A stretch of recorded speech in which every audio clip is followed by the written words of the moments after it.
Psalm 98. O sing to the Lord a new song, for he has done marvelous things. His right hand and his holy arm have gotten him victory. The Lord has made known his victory. He has revealed his vindication in the sight of the nations. He has remembered his steadfast love and faithfulness to the house of Israel. All the ends of the earth have seen the victory of our God. Make a joyful noise to the Lord, all the earth. Break forth into joyous song and sing praises. Sing praises to the Lord with the lyre and the sound of melody. With trumpets and the sound of the horn, make a joyful noise before the King, the Lord. Let the sea roar and all that fills it, the world and all those who live in it. Let the floods clap their hands. Let the hills sing together for joy at the presence of the Lord. For he is coming to judge the earth. He will judge the world with righteousness and the peoples with equity. Hear what the Spirit is saying to the church. A reading from the Gospel of John, chapter 11. When Jesus arrived, he found that Lazarus had already been in the tomb 4 days. Now Bethany was near Jerusalem, some 2 miles away, and many of the Jews had come to Martha and Mary to console them about their brother. When Martha heard that Jesus was coming, she went and met him, and Mary stayed at home. Martha said to Jesus, "Lord, if you had been here, my brother would not have died. But even now I know that God will give you whatever you ask of him." Jesus said to her, "Your brother will rise again." Martha said to him, "I know that he will rise again in the resurrection on the last day." Jesus said to her, "I am the resurrection and the life. Those who believe in me, even though they die, will live. And everyone who lives and believes in me will never die. Do you believe this?" She said to him, "Yes, Lord, I believe that you are the Messiah, the Son of God, the one coming into the world." This is the gospel of Jesus Christ. Praise to Christ. So our gospel reading today is part of a larger narrative, which, as you see in your orders of service, I wrote a couple of sentences of introduction. The larger narrative tells of Jesus raising Lazarus from the dead. It's a well-known story from John. The story begins with Jesus finding out that Lazarus is gravely ill. Indeed, we're told that Lazarus dies not long after. And it ends, as we well know, with Jesus calling Lazarus from the tomb after the body has been there 4 days. But unlike Mark's gospel, Mark is very kind of boom, boom, boom, get to the finish line. John draws things out. As is typical, this story is drawn out, and a long time is spent building the suspense, retelling Jesus' coming in agonizing detail. And so first we're told, when Jesus finds out that his friend Lazarus is ill, first we're told that Jesus delays coming back. And he has a conversation with the disciples about why. And then, after a fair bit of a delay, he finally makes his way back to Bethany, to Lazarus. And then our reading today, Martha hears that he's coming and races to meet him on the road, and they have this encounter on the edge of Bethany. And then after Jesus has had this encounter with Martha, he continues into town and has a conversation with Lazarus' other sister, Mary. And after Only this after these conversation, series of Jesus encounters does famously Jesus weeps. finally make his way to the tomb to call Lazarus forth. Jesus is making a point, I think. And the clue is in our reading today in Martha's confession of who Jesus is. She says, "Yes, Lord, I believe that you are the one who is coming. You are the one who is coming into the world."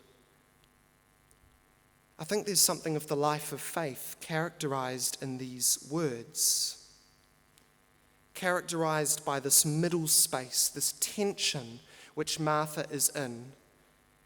A tension between the grief of a world still captive to death, and yet also facing the hope of resurrection to come. We know how the story ends. We know Lazarus will be raised, but we're not there yet. And John makes us wait agonizingly to get to the finish. We might see, I think, in Martha's actions something profound about our own experience of life now lived in faith. Our reading today begins with Martha hearing that Jesus is coming, and so what does Martha do? She runs to meet him. She comes towards the one who is coming towards her. She hastens to the one who is already hastening toward her.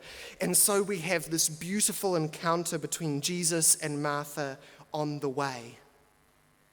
An encounter made all the more beautiful because of the grief she bears and brings to Jesus on the road. I think we are like Martha. Like her, we hear most Sundays, hopefully, that Jesus is coming among us in the midst of whatever we endure, whatever we bear, our collective and our individual grief. Indeed, we hear that Jesus is already among us on the threshold, the one who is resurrection and life breaking in and disturbing things as they are. And Martha runs to meet him. What an image for prayer. What an image for what it is that we do when we gather in worship.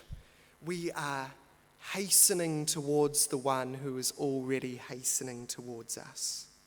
We are bringing our lives before the one whose life is already breaking in. It is a hallmark of the life of the church throughout history. Not only the proclamation that the risen Jesus is indeed coming into the world, but also the corresponding action. Also the response, the call to join with Martha in hastening towards God through our words and through our actions in the world. And every generation anew must discern what that means. The same gospel proclaimed, the same risen Jesus who is coming to us by the Spirit, the same God in whose life we have shared around this table for centuries, millennia. And yet every generation anew must discern what it means to faithfully respond.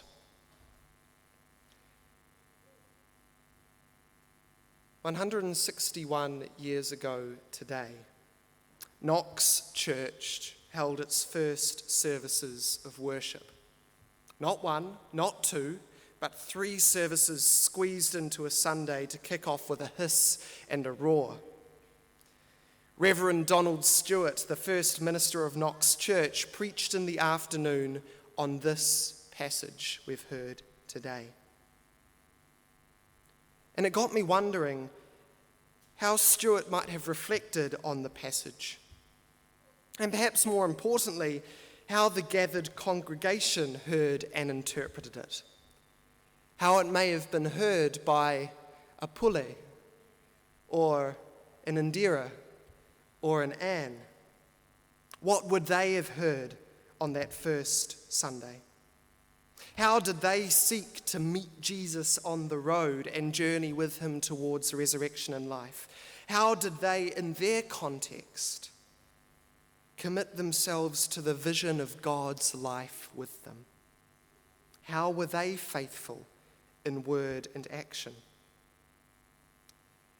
I imagine Martha's words to Jesus, "Yes, Lord, I believe," would have been heard with a sense of joyful affirmation, a stirring optimism on that first Sunday.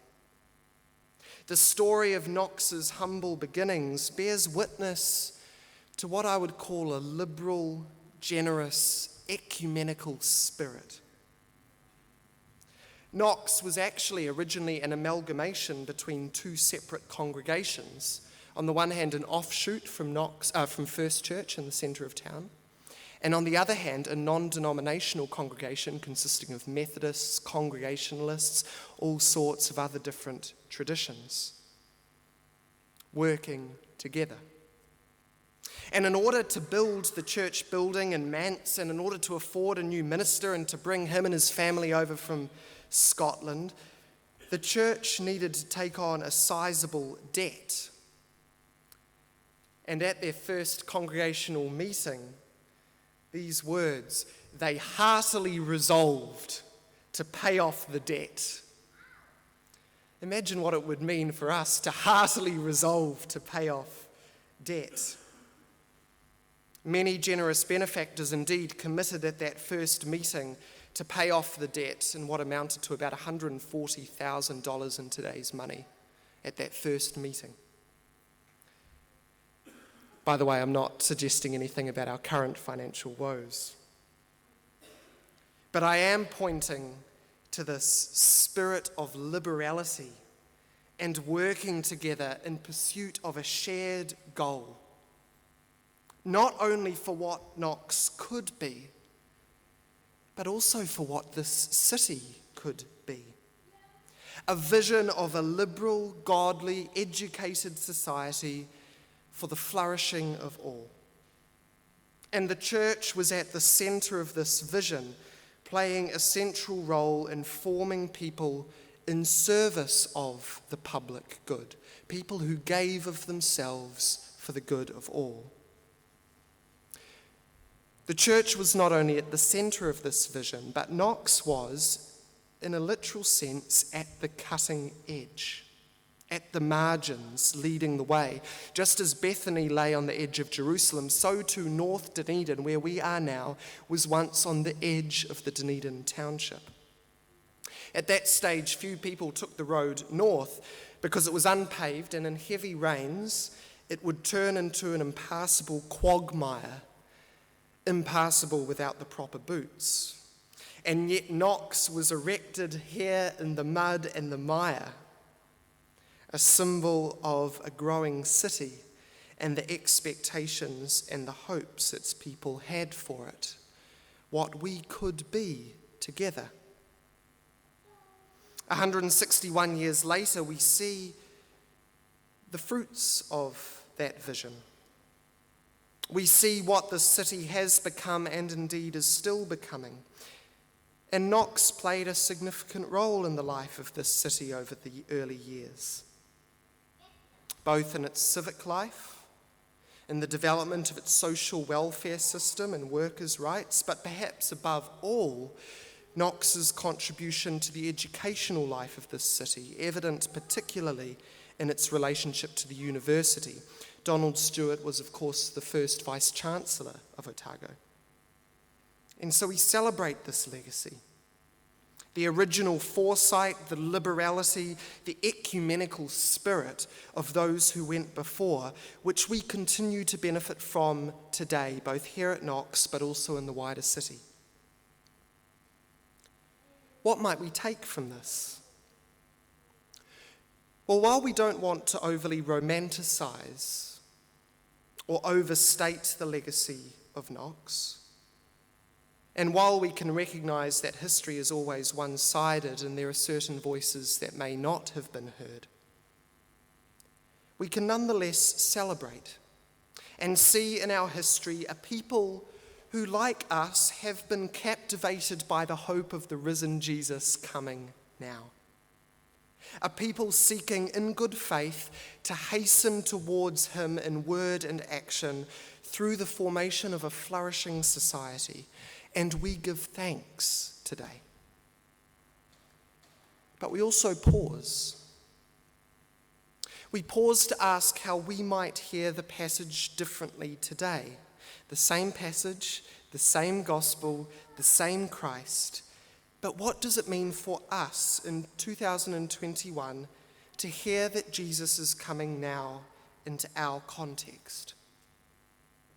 I want to make 3 brief comments about how I think we might hear the passage slightly differently to 161 years ago. First, I'm struck by Martha's first words to Jesus. Interestingly, Stuart didn't focus on these first words of Martha at all.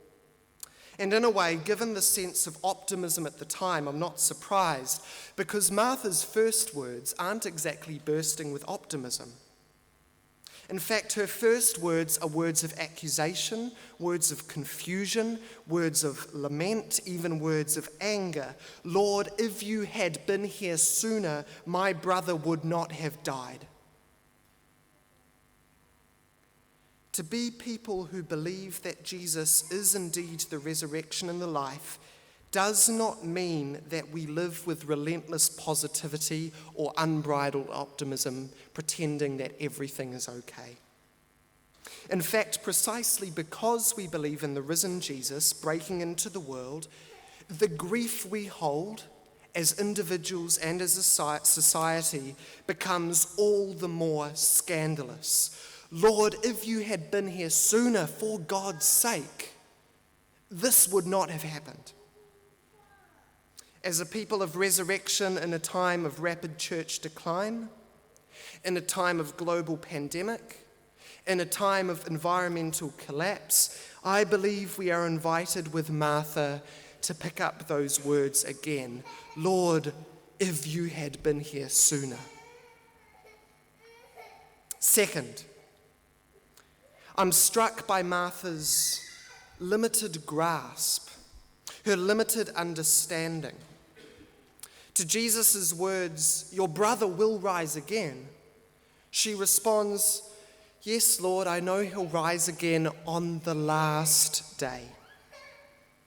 Like many Jews in her day, Martha believed in the resurrection of the dead at the end of time, and yet she hadn't yet come to grasp the significance of who this Jesus was, the Messiah at the end of time coming now. Her words are a reminder that though the church seeks to be faithful to Jesus, our witness is always a limited and fallen witness. Looking back at our own history will not only celebrate our past, but also critique the blind spots of those who went before, the failures, the shortcomings, the absence of certain voices, most notably of women, of LGBT people, of different cultures and ethnicities. We may identify where witness to the gospel has become confused with other ideologies or vested interests. I'm reminded of a recent article written by Peter Matheson in the ODT, who said the church in New Zealand has blotted its copybook too often. And that is partially responsible for a society that is now largely indifferent to its Christian heritage, if not downright hostile to it.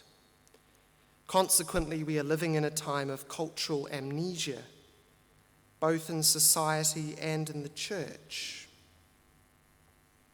And I find in Martha's words a reminder in this time of cultural amnesia of the importance of prayer and careful theological thinking, entering into conversation with Christ, repenting when we get it wrong, and allowing our resurrection imagination to be expanded through living encounter with Him by the Spirit. Thirdly and finally, it strikes me that precisely in Martha's lamenting, precisely in her faltering witness, she is not alone. She is with Jesus on the way to resurrection and new life.